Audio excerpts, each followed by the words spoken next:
Welcome to Mindshift Power Podcast, the only international podcast focused on teens, connecting young voices and perspectives from around the world.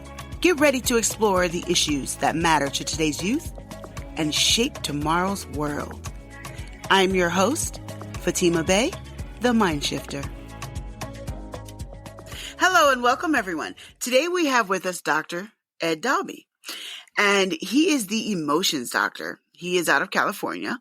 He is an author, and he also spent over 32 years with the California Youth Authority as a senior psychologist and supervisor. And he is in particular an expert on this topic.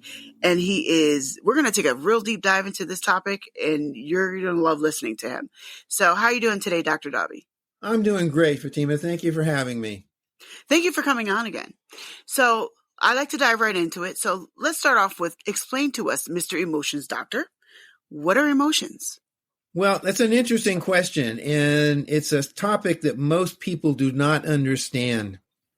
Mm-hmm. Emotions are tools, and there is what's called the emotions cycle. And let me explain how that works. All of us are constantly scanning our environment for threat. We're hardwired to do that.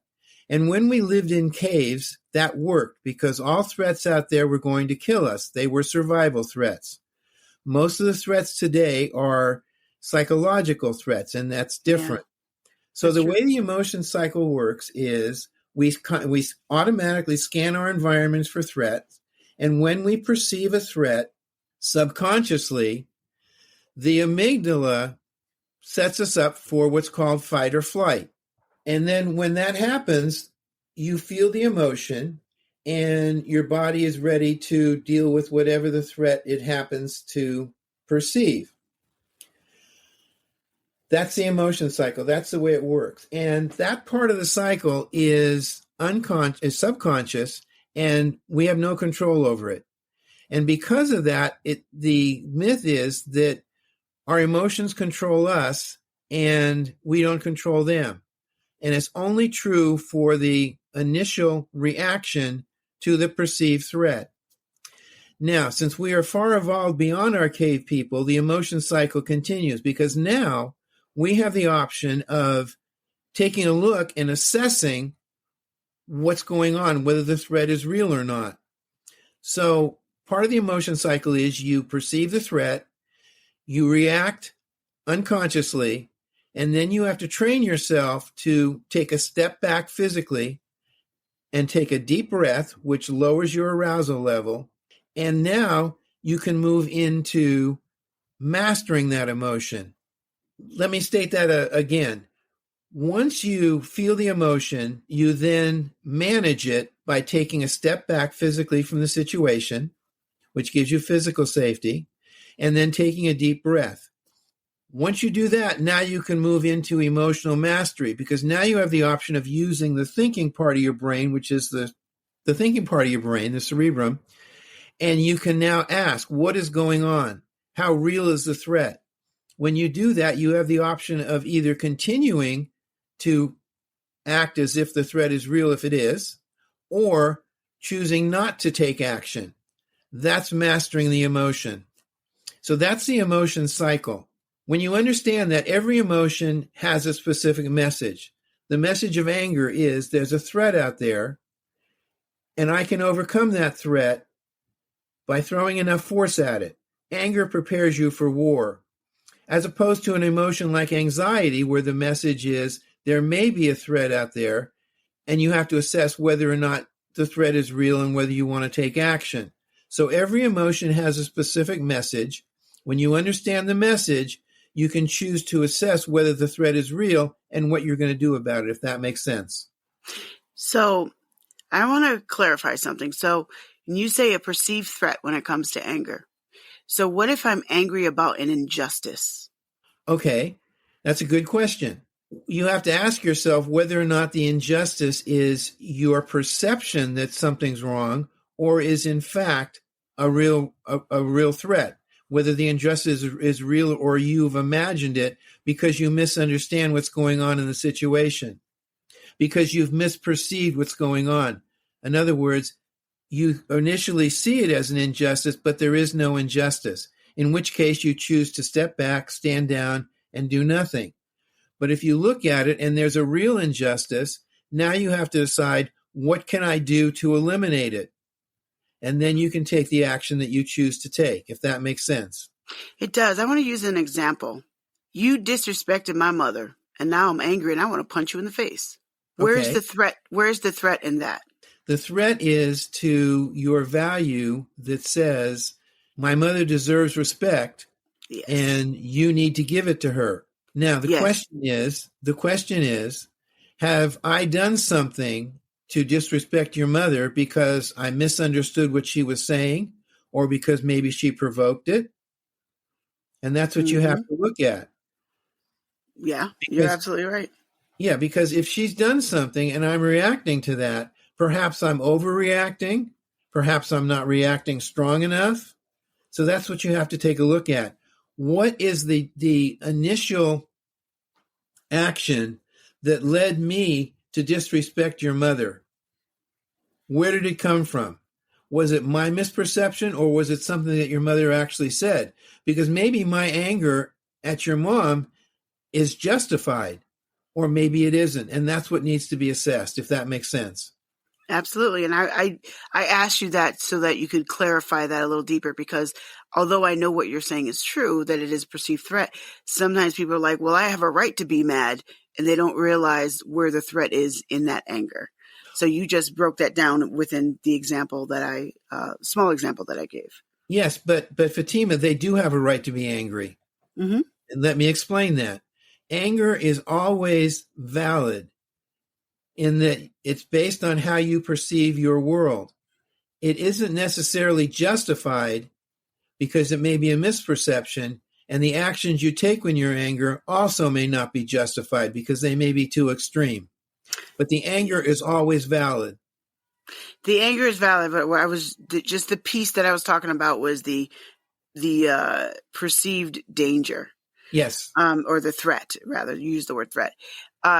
For those who didn't make that connection, I want to make sure that they could connect the dots that you were laying out there. Let me ask you this, because you already explained what anger is. Are there levels to anger? There are levels to anger. Mm-hmm.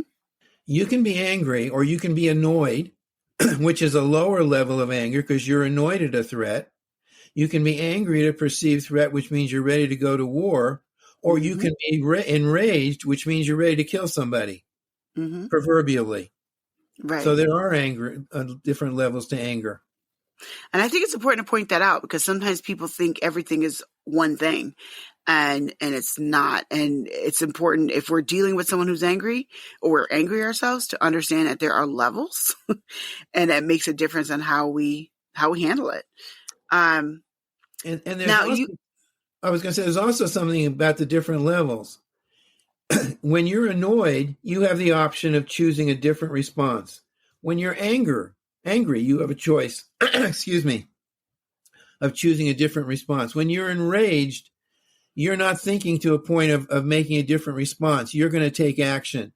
When you're enraged, you're out of control. You're right. You're right. I want you to tell me what you told me off air, the story that you told me off air, which I think demonstrates so many things related to this topic. What did you learn about women in anger? Years ago, when I was writing my book on anger, and the book, by the way, for people to be aware of it, it's called Beyond Anger Management. Master Your Anger as a Strategic Tool, is available on Amazon. And I wanted to write a chapter on women's anger. So I went on to LinkedIn, to a women's forum, and I asked specifically, I said, look, I'm a man, and I want to know what happens when you as a woman express anger. I got back 2,000 responses from women. And the gist of those responses was, I as a woman cannot express anger directly, because if I do, I get labeled a bitch, or I get labeled a feminazi, or I get whatever it happens to be. Mm-hmm. And it was true for women in a variety of situations. I got a response from a woman who she owned a company, And she said it was difficult for her to get angry with her employees because they didn't take her seriously. Mm. And my response to these women was that, first of all, they need to validate their own anger and not go along with the labels that people are saying, no, you as a woman can't get angry. The issue there, by the way, is that men don't know how to deal with women's anger. That's the issue. Mm. But having said that, women... Can you say that again? Men do not know how to deal with women's anger. Mm. So what they do is they attempt to marginalize her, devalue her, label her with the goal of getting her to not express her anger. Because in our society, women are generally speaking, are trained to be comforters, or trained to be healers, or trained to be people who come in and smooth things over, not directly to be assertive. That's considered a man's emotion. It isn't, by the way, but that's the way our society looks at it. Mm-hmm. So what I suggested to women, if you're in a situation as a woman where you can't express anger directly because either you're an employee and there may be some consequences to you getting angry, you need to express your anger indirectly. And what I mean by that is this. When you validate your anger, saying, I as a woman have a right to be angry, and you do, and there's a real threat here. For example, let's say a coworker or a boss is stealing your work and presenting it as his. And that happens. It happens. Then what you do is you need to take a project management approach to it. And a project management approach is, okay, what's the issue? What's the threat? What are my options for dealing with it indirectly? And then choose the best option to deal with the threat, the person who's stealing your work, without directly getting angry, because getting angry may subject you to consequences you don't want. So what that does is it validates the anger, it gets rid of the threat, and it keeps you safe. I love the fact that you reached out to a group of women to say, hey, what pisses you off? Exactly. And they gave you the real responses. And I just like the fact that you came from a position of trying to understand women instead of talking at us. And this is one of the reasons why I like talking to you, is because you have that mindset where you actually try to understand people and not just say, I have a degree, so listen to me. I think it's beautiful that you just, overall, this is your mindset and how you approach everything. Let me ask you this. For those who are dealing with anger management and they know they get angry, can we stop ourselves from getting to the point of anger? The answer is yes, but it takes practice. And what you want to think about here is learning to ride a bike. When you learn to ride a bike, your dad or mom, whatever, didn't just put you on a bike, or maybe they did, but you had to learn. I have two grandkids. One's 3 and one's 5. And they've just learned how to ride a bike and how to pedal. But it involved falling. It involved being uncomfortable and learning how to get the muscle memory. But it's a skill. And once you get the skill, it's there. So when you're learning to deal with anger or any emotion, you're developing a new skill. And the way you do that is this. You can take any emotion, whatever it happens to be, whether it's anger or it's anxiety or it's disgust or whatever it happens to be. When you feel that emotion physically in your body, force yourself to take a deep breath and take a step back from the situation. Now, you may say, well, wait a minute, Dr. Daube, when I'm happy, you want me to take a deep breath and take a step back? Yes, that's exactly what I want you to do. And the reason I want you to do that is because you are training yourself to learn emotional mastery. And emotional mastery says, I feel the emotion, I take a step back from the situation, I take a deep breath to calm myself down. When you learn that skill, now when you experience anger, and you need to learn where in your body you experience it. Some people, they feel warmth in their head. Some people feel tightening of the muscles.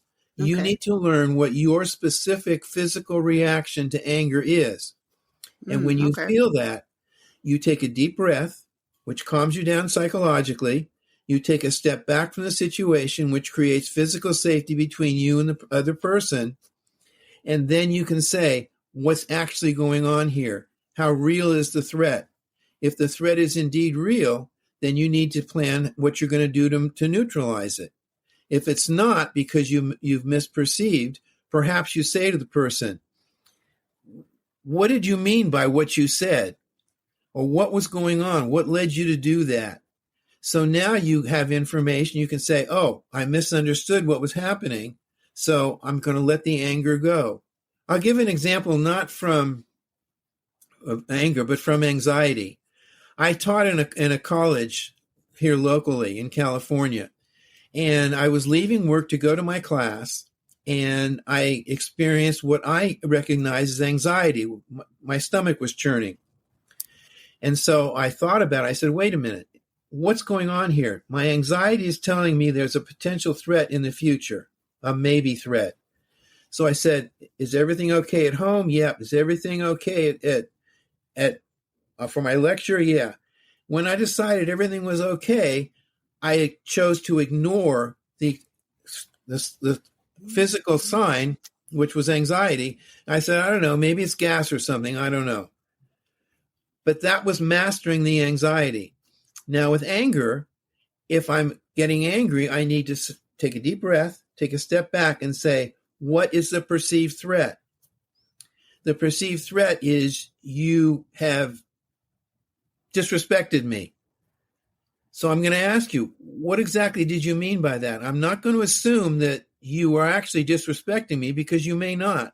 So when I find out from you that what you said and what you meant was not really disrespecting, then I can say, oh, okay, and I can calm down and we can talk about it. If you did disrespect me, the threat is real, and I need then to deal with you and say, what do you mean by that? What was going on with you? And I didn't like what you said. Does that make sense? Absolutely. So what I'm hearing, I'm going to paraphrase some of what you said, was ask questions first instead of coming whatever person or thing you're angry about or mad at. Ask questions first and make sure that what you perceive is in fact true. Because sometimes we misunderstand people. We get angry because we feel like that was disrespectful and they were raised totally different than you and didn't see it as disrespectful, wasn't even thinking about disrespecting you at all. I've seen those type of situations a lot. I think that's probably one of the top ones where people feel disrespected when no disrespect was intended.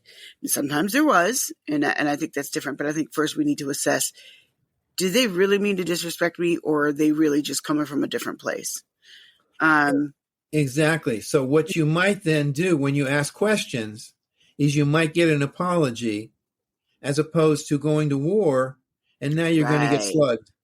Right, exactly. You get different results. That's a very good point. Now, that segues into this next question. Can we have a logical conversation with somebody who is absolutely pissed off in the moment? And the quick answer to that is no. And the reason for that is if they're enraged, they're not going to be in contact with you. They're not going to be logical. And what you need to do is you need to step back and give them space and give them a chance to calm down. Now, telling them to calm down probably is not going to be very effective. It'll do the opposite. It'll do the opposite. So you're right. Right. So you back off, give them space, and maybe say, we'll come back to this later. Yes. And this is also true in relationships. It's true with parents and children. It's true with coworkers. It's true in almost every format you could think of. When someone's that enraged, don't try to have a logical conversation because they're not in a logical state of mind. Give them space, let them come back down to earth, then try to have a conversation. As basic as that is, people really need to hear that. Because I see it all the time. They're like trying to have a logical conversation when a person's, ready to explode, or they're just really angry about whatever the topic is. And I'm glad that you pointed that out. Now you can acknowledge their emotion, and you can say, I can see that you're really upset with me right now, and I'm gonna validate that, but I'm gonna leave at this point and we'll come back to it. Do you have any really quick tips for, let's say we have a high school student that is constantly getting in trouble for bursts of anger at school? Because that's a reality for quite a few kids. Right. So what can they do right now? The kid or the person dealing with the kid? The kid. The kid. If you're a kid and your anger is causing you more problems than you want and not solving the issues that you're trying to deal with, then you need to take some time to learn what anger is and how to deal with it. And we've talked about that. Now, you need to realize that you're getting angry is isolating you and probably causing you more problems with people in school and your peers and all of that. And your anger isn't working. So you need to step back and say, what is it that's pissing me off so much? And approach that and attempt to deal with that directly, if that makes sense. Yeah, I think the key thing you said is it ain't working. It ain't working. If something ain't working, why do you keep doing it? Only crazy people keep doing the same thing and over and over again and expecting to get the same results. That's exactly so I think correct.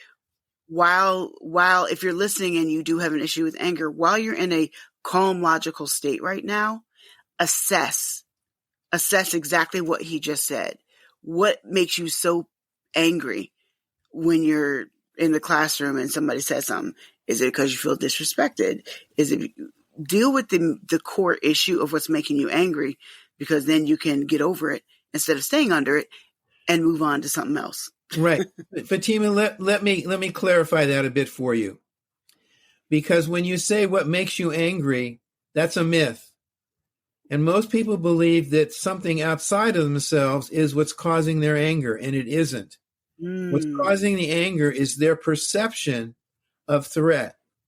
So instead of asking what's making me angry, what is the threat that I perceive going on that I'm getting angry at?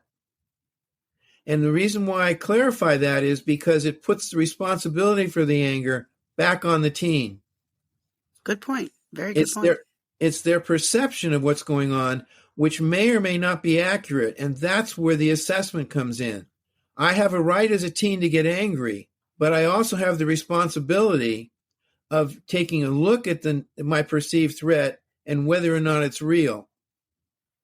And then I have the responsibility of saying, the action I've chosen to take, are they dealing with the threat or not? Or are they making it worse? Very, very good point. Now, Dr. Daube, tell them what else you do and how people can find you. Well, the best way, since I'm retired, I'm not doing much of anything, actually, except going on podcasts and trying to help people deal with emotional issues. But the best way is to go to emotionsdoctor.com. And that's my blog with all kinds of information on emotions. And you can access that by going to the website and pulling down clicking on the index tab and clicking on the information of the specific emotion that you want. The other way is to go to Amazon and take a look at my book on anger specifically. There's a ton of useful information in that.